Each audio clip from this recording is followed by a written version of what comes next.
Hello दोस्तों, दिल से आप सबका स्वागत है मेरे इस YouTube चैनल पर जिसका नाम है समरी शेल्फ। और आज हम बात करने वाले हैं उन साइलेंट थॉट्स की जो बिना कुछ कहे हमारी लाइफ का डायरेक्शन डिसाइड करते हैं। वो थॉट्स जो इतने ऑटोमेटिक होते हैं कि हमें पता भी नहीं चलता है और हम बस उनके पीछे पीछे चलते जाते हैं बिना ये सोचे समझे कि हम वाकई में सोच रहे हैं या सिर्फ रिएक्ट कर रहे हैं। एक टाइम था जब सब कुछ ठीक चल रहा था, फिर भी अंदर ही अंदर लगता था कि कुछ ऑफ है। दिमाग हमेशा भागता रहता था, हर छोटी छोटी चीज़ों पे ओवरथिंक होती रहती थी। कभी पास्ट का रिग्रेट, कभी फ्यूचर का डर, और करंट मोमेंट तो जैसे जीना ही भूल गया था मैं। और तभी एक सिंपल सी किताब मिली जिसका नाम था think straight by Darius Foroux. पहले तो लगा क्या ये छोटी सी किताब कुछ बदल पाएगी, लेकिन जैसे जैसे पढ़ना शुरू किया लगा जैसे किसी ने मेरे दिमाग की सफाई कर दी हो। सिंपल बातों में इतनी क्लैरिटी थी कि सोचने का तरीका ही बदल गया। तो अगर आप भी कभी कंफ्यूज्ड फील करते हैं या कभी ये सोचा है कि काश माइंड थोड़ा शांत हो जाए, तो ये वीडियो आपके लिए है। एक थेरेपी जैसे। यहाँ हम सिर्फ किताबें समराइज नहीं करेंगे, हम उन्हें जिएंगे, फील करेंगे और रियल लाइफ में उतारने की कोशिश करेंगे। अगर आपको लगता है कि ये वीडियो आपके लिए हेल्पफुल हो सकता है तो सब्सक्राइब करना ना भूलें, लाइक करें और कमेंट में ज़रूर लिखें टेक अवे, और शेयर करें उन दोस्तों के साथ जिनको आप सच में हेल्प करना चाहते हैं। तो चलिए शुरू करते हैं एक छोटी सी जर्नी लेकिन एक बड़ी क्लैरिटी के साथ। मैं शुरू करता हूं एक सच्चाई से। कुछ महीने पहले तक मैं हर छोटी छोटी चीज़ पे ओवरथिंक करता था। कोई मैसेज का रिप्लाई लेट आए तो सोचना शुरू, मैं कुछ गलत तो नहीं बोल दिया। कोई कमेंट थोड़ा सरकास्टिक हो तो रात भर उसी के बारे में सोचता था।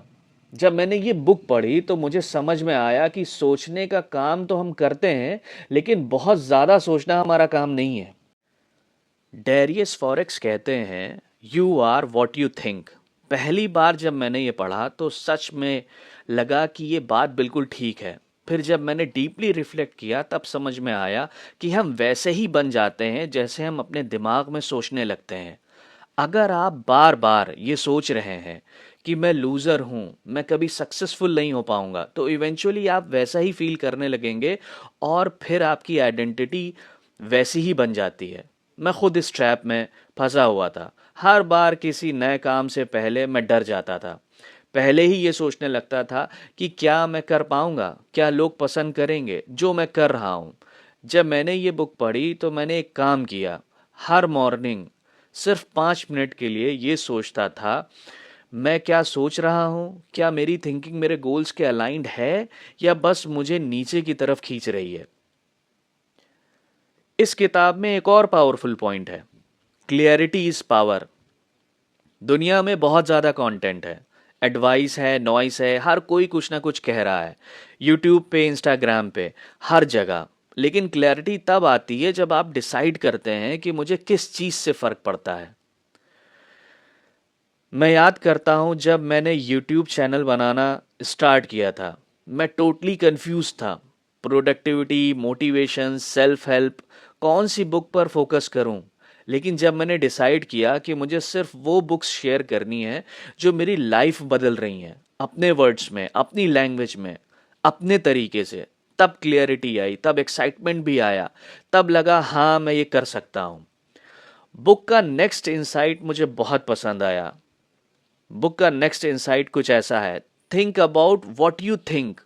कभी आपने नोटिस किया है कि हमारे थॉट्स ऑटोमेटिक होते हैं, जैसे कोई रिमोट किसी और के हाथ में हो। कोई कुछ बोलता है और हम गुस्से में आ जाते हैं, कोई कुछ कर देता है और हम हर्ट फील करने लगते हैं, लेकिन हम पूछते ही नहीं खुद से कि ये थॉट्स किस बेसिस पे आ रहे हैं, क्या ये मेरी सच्चाई है।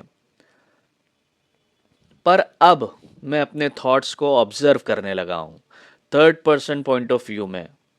और ऑनेस्टली बोलूँ, काफ़ी बार मुझे अपना दिमाग ड्रामा क्वीन जैसा लगता है। और एक चीज़ जो मुझे लाइफ चेंजिंग लगी, फीलिंग्स और फैक्ट्स अलग चीज़ें होती हैं। सिर्फ क्योंकि आपको लगता है कि आप डंप हो, इसका मतलब ये नहीं है कि आप डंप ही हैं। सिर्फ क्योंकि किसी ने आपकी बुराई कर दी है इसका मतलब ये नहीं है कि आप में कमी है। आप में कोई कमी नहीं है। मेरी बात अगर आपको समझ में आती है तो ये बिल्कुल तलवार की धार की तरह तेज और सुई की नोक की तरह पैनी है। मुझे याद है जब किसी ने मेरे वीडियो के नीचे लिखा था ये तो बोरिंग है, उसके कुछ दिन बाद तक मैंने रिकॉर्ड ही नहीं किया। लेकिन फिर मुझे ये पॉइंट याद आया, इज दिस अ फैक्ट और जस्ट समवंस ओपिनियन। और तब मैंने डिसाइड किया कि हर कमेंट मेरी रियलिटी डिफाइन नहीं करता है। फिर डेरियस एक बड़ी बात बोलते हैं, इमोशंस के बेसिस पे डिसीजन मत लो। और यही तो मेरी सबसे बड़ी गलती थी। मैं जब उदास होता था तो इम्पल्सिव डिसीजन लेता था, किसी को भी ब्लॉक कर देता था या किसी का भी मैसेज इग्नोर कर देता था और बाद में रिग्रेट करता था। पर अब मैं ऐसा नहीं करता हूँ। सबसे पहले मैं पॉज लेता हूँ, सिर्फ 10 सेकंड्स के लिए, फिर एक डीप ब्रेथ लेता हूँ। बस इतना सा टाइम चाहिए होता है क्लैरिटी के लिए। फिर आता है एक practical truth, don't try to know everything. मुझे लगा था जितना ज़्यादा मैं सीखूंगा, जितना ज़्यादा यूट्यूब वीडियोस देखूंगा, उतना ज़्यादा ग्रो करूंगा। लेकिन एक्चुअली में ओवरवेल्म होने लगता है। तो मैंने एक सिंपल रूल फॉलो किया, एक टाइम पे सिर्फ एक बुक पढ़ा और वही आप लोगों के साथ मैं यहाँ शेयर कर रहा हूँ।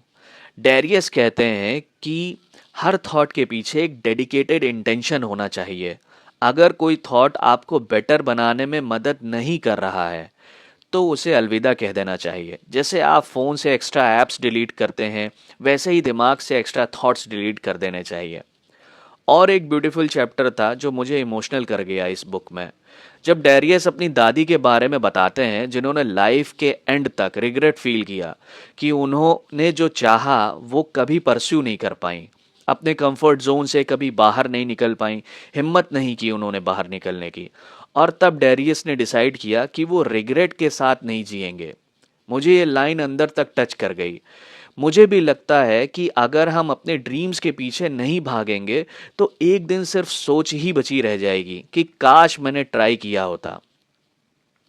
तो दोस्तों, आज सबसे बड़ा मैसेज ये है, सोचो लेकिन सीधा सोचो, साफ सोचो, अपने दिमाग को फ्री करो। आपके थॉट्स ही आपकी आइडेंटिटी बनाते हैं और अगर आप अपना माइंडसेट चेंज कर लोगे तो आपकी लाइफ खुद बेटर बन जाएगी।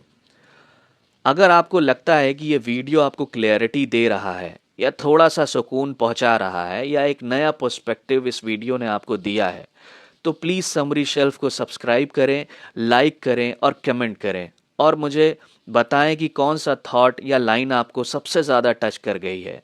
और अगर आपके किसी फ्रेंड को ऐसी क्लैरिटी की ज़रूरत है तो इस वीडियो को उनके साथ ज़रूर शेयर करें। शायद आपका एक शेयर किसी की लाइफ का टर्निंग पॉइंट बन सकता है।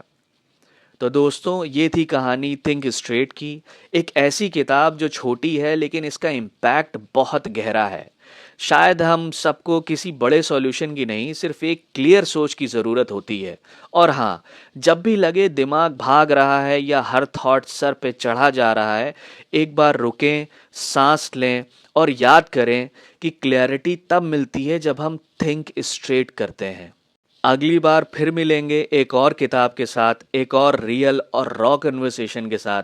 तब तक के लिए अपना ख्याल रखें, अपने माइंड को लाइटली लें और ज़िंदगी को थोड़ा ऑनेस्टली जीना शुरू करें। Good bye.